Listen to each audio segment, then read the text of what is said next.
Est-ce que tu peux me parler de ton adaptation dans le club?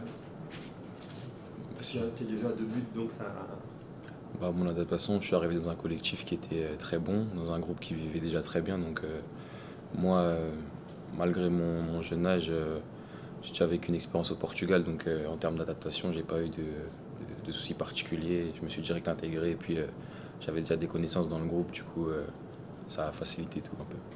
Du morceau d'origine. Exact. Est-ce que tu peux nous parler de tes 2 buts, justement? Un premier but contre Paris 13 sur penalty et un deuxième but contre Bastia Borgo à la maison. Le deuxième but, un beau but, quoi, un beau travail dans la surface. Et puis, Bon, après, c'est un beau but, mais ça récompense avant la passe de Assimi et le collectif en général. Et la récupération, c'est Hugo qui l'a fait sur le côté. Après, il a passé à Assimi. Et moi, après, je suis dans la surface, je réfléchis pas et je fais ce que je sais faire.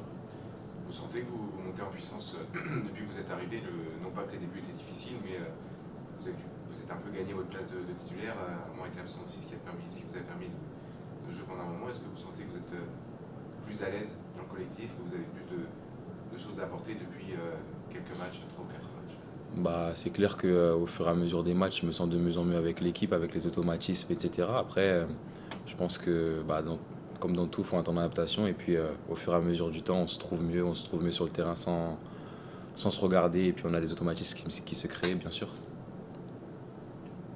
le niveau national, comment tu l'évalues? Pour ce que tu as pu connaître avant?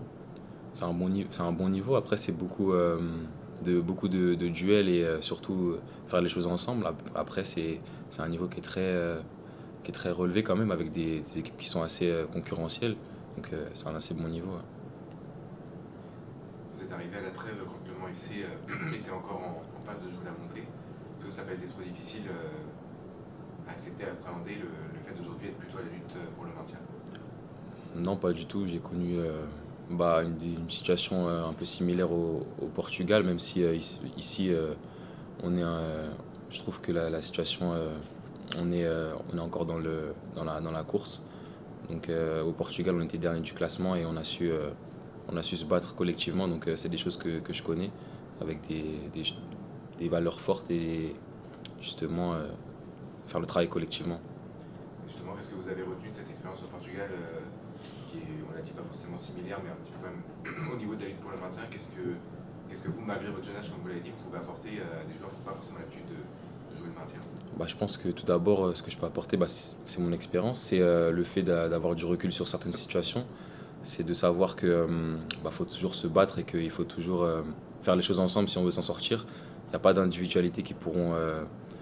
ça pourra résoudre un ou deux matchs, mais sur la durée, c'est pas possible de résoudre des situations qui sont un peu compliquées. C'est collectivement qu'on s'en sort.